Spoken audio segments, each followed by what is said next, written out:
এই কখন থেকে বাজারে এসে বসে আছি এই বাঁশ কাঠ বিক্রি করার জন্য, কিন্তু কেউ তো এখনো এলোই না নিতে। কি যে করি, আর কতক্ষণ এভাবে দাঁড়িয়ে থাকতে হবে কে জানে।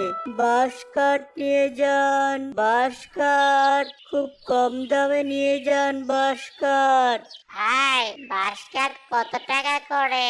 আর এসব গুলো কত টাকা? খুবই কম দামে দিয়ে দিচ্ছি ভাই, মাত্র 30 টাকা করে বোঝা। নিয়ে যান, আর যদি সবগুলো নিতে চান তাহলে 100 টাকা দিন। সবগুলো 70 টাকা দেব, দিয়ে দাও। না ভাই, এমনি দাম অনেক কমিয়ে দিয়েছি, এর কমে আর দেওয়া যাবে না। 100 টাকা নিলে তবেই দিতে পারবো, না হলে দিতে পারবো না। বেশ, তাহলে তাই দাও, নিয়ে যাই।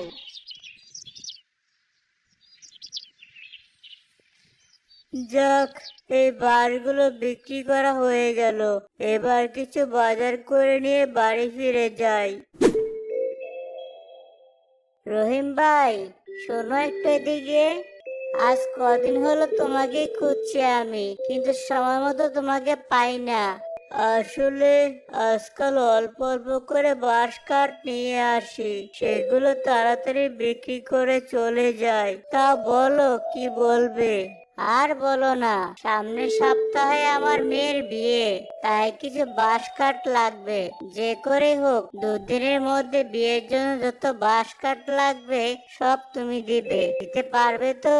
ঠিক আছে ভাই, আমার যত কষ্টই হোক আমি কাঠ আপনাকে দেব। তুমি আমাকে অনেকটা নিশ্চিত করলে ভাই। এই নাও কিছু অগ্রিম টাকা, বাকি টাকা সব কাঠ দেওয়ার পর দেব। সে ঠিক আছে, এখন তাহলে আসি, কিছু বাজার করতে হবে। ঠিক আছে, তাই যাও। হাতে বেশ কিছু টাকা হলো, বাজার থেকে কিছু জিনিস বাজার করে নিয়ে যাই। অনেক দিন হলো টাকার অভাবে তেমন কিছু কেনা হয় না। আমি তো জানি আমার বউটার এটা ওটা খেতে মন চায়, কিন্তু আমার পকেটের কথা চিন্তা করে সে কিছুই বলে না আমাকে। আজ না হয় আমি তার জন্য কিছু কিনে নিয়ে যাই।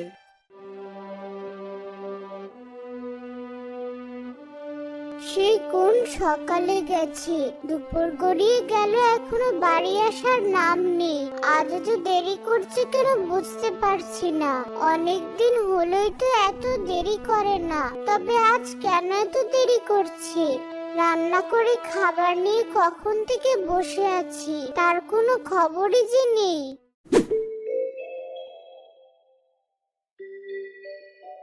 বউ, কোথায় গেলে তুমি? এই তো ঘরেই ছিলাম, রান্না করে খাবার নিয়ে তোমার জন্য বসে আছি সেই কখন থেকে, কিন্তু তোমার তো ফেরার কোনো নামই নেই। এত দেরি কেন করলে শুনি? আর তোমার হাতে ওসব কি? সে আর কি বলবো তোমাকে, আজ একটা বাড়তি কাজ পেয়েছি বুঝলে। তারা অগ্রিম কিছু টাকাও দিয়েছে, হাতে টাকা ছিল তাই বাজার করে নিয়ে এসেছি। আর তোমার জন্য বাড়তি কিছু খাবার নিয়ে এসেছি।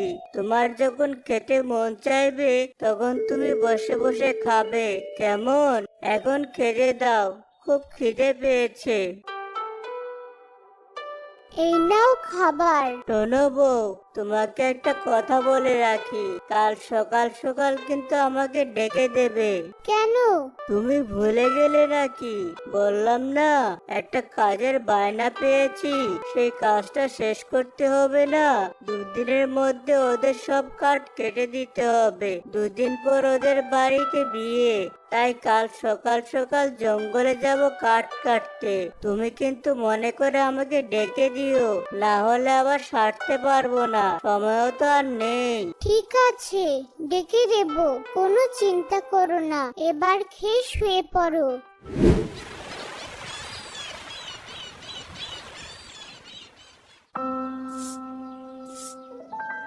আরে, আমি তো সকাল সকাল ঘুম থেকে উঠে কাজ শুরু করে দিয়েছি। ওকে তো ডেকে দিতে হবে, আমি তো ভুলেই গেছি। আর দেরি হলে আমার আর রক্ষা থাকবে না। তাড়াতাড়ি গিয়ে আগে ডেকে দেই। শুনতে পাচ্ছো? উঠো। হ্যাঁ বউ, বলো কি হয়েছে, ডাকছো কেন? তুমি যে আজ সকাল সকাল বাঁশ কাটতে যাবে, ডাকতে বলেছিলে, তাই ডাকছি।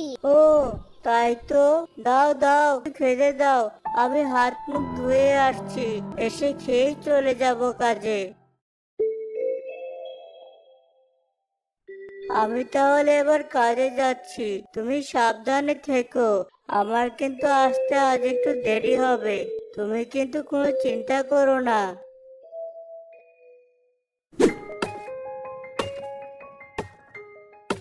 অনেক সময় হলো বাঁশ কাটছি, আর বেশ কিছু বাঁশ কাটাও হয়ে গেছে। এখন তাহলে একটু বিশ্রাম নিয়ে নেই, তারপর না হয় আবার বাঁশ কাটবো। আরে দূরে ওটা কি দেখা যাচ্ছে? মনে হচ্ছে একটা ঝোলা। এই বাঁশ বাগানে ঝোলা এলো কোথা থেকে? আর এত বড় ঝোলাই বা কিসের? কি একবার দেখবো কি? মনে হচ্ছে কোনো বাচ্চার কান্নার শব্দ শুনতে পেলাম।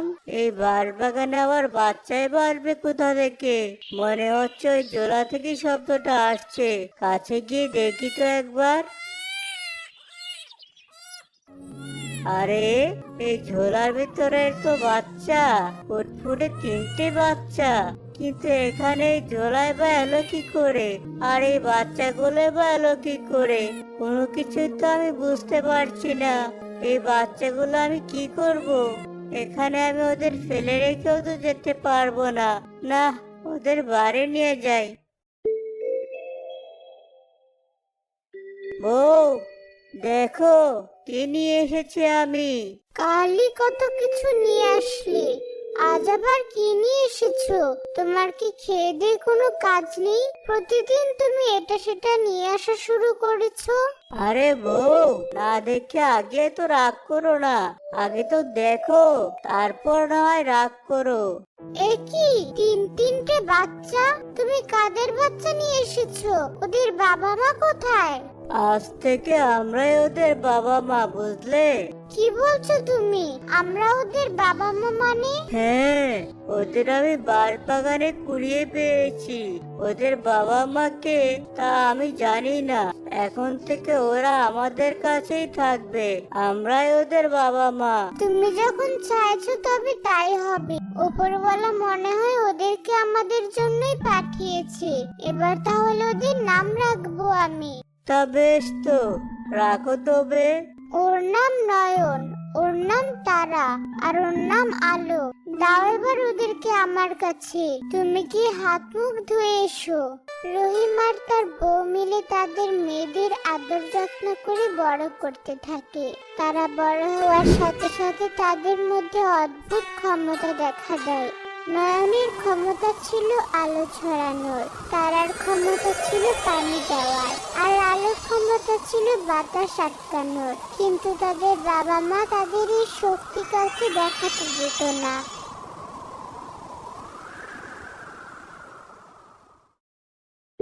শোনো মেয়েরা, তোমরা এখন বড় হয়েছো, তোমরা এখন চাইলে অনেক কিছু করতে পারো, কিন্তু মনে রেখো, যাই করো না কেন, তোমাদের মধ্যে যে শক্তি রয়েছে তার ব্যবহার করবে না। কিন্তু কেন মা, আমাদের কেন তোমরা শক্তি ব্যবহার করতে দাও না?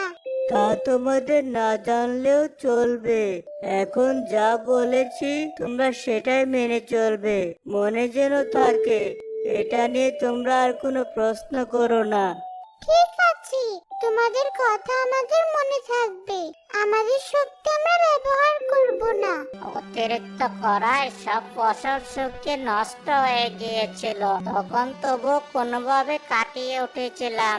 এখন আবার এমন ঘন কুয়াশায় চারদিকে ছড়িয়ে আছে, এভাবে চলতে থাকলে তো আবার সব ফসল নষ্ট হয়ে যাবে, আর আমরা সবাই পথে বসে যাব। সে ঠিকই বলেছেন, এমন কুয়াশার জন্য আমি নিজেও বাঁশ কাটতে যেতে পারছি না জঙ্গলে। ওদিকে ঘরের সব শেষ হয়ে এলো, কি করে চলবে কে জানে। যাই হোক, এবার আমি আসি। কি শুরু হলো? এই বছরটা শুধু দুর্যোগের ওপর দিয়ে যাচ্ছে। কখনো অতিরিক্ত খরা, কখনো কুয়াশা, কখনো প্রচন্ড ঝড়। সেটাই তো ভাবছি বউ, গ্রামে এখনই হাহাকার শুরু হয়ে গেছে। জানি না আর কিছুদিন গেলে কি হবে। এভাবে চলতে থাকলে জমিতে কোনো ফসল হবে না, আর আমরা না খেয়ে মরবো। বাবা, এমন সময়েও কি আমরা আমাদের ক্ষমতা ব্যবহার করতে পারি না? এমন সময়েও যদি আমরা আমাদের শক্তি ব্যবহার না করতে পারি, তাহলে তো শক্তি থেকে কি লাভ? হ্যাঁ বাবা, এবার আমরা আমাদের শক্তি ব্যবহার করতে চাই। আমরা মানুষের উপকার করতে চাই। তোমরা আমাদের অনুমতি দাও। আমার মনে হয় মানুষের এমন অসহায় সময়ে ওদেরকে আমাদের অনুমতি দেওয়া উচিত। তাতে উপরওয়ালা আমাদের ভালো করবেন। ঠিক আছে, এবার তাহলে আমি তোমাদের অনুমতি দিচ্ছি। তবে তোমরা আমাকে কথা দাও, তোমাদের শক্তি দিয়ে কখনো কোনো মানুষের ক্ষতি করবে না। আমরা কথা দিলাম। চারদিকে কুয়াশার অন্ধকারের জন্য ফসল নষ্ট হয়ে যাচ্ছে। আমি তাহলে আলো ছড়িয়ে দেই।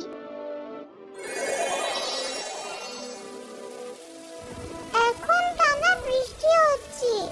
এমন বৃষ্টি হতে থাকলে ফসলের মাঠ ডুবে যাবে। আমি এখনই বৃষ্টি থামিয়ে দিচ্ছি। ঝড় শুরু হতে যাচ্ছে। এই ঝড়ের সাথে বাতাস হলে সবার বাড়ি ঘরে উড়ে যাবে, আবার ফসল নষ্ট হবে। আমি বাতাস আটকাচ্ছি।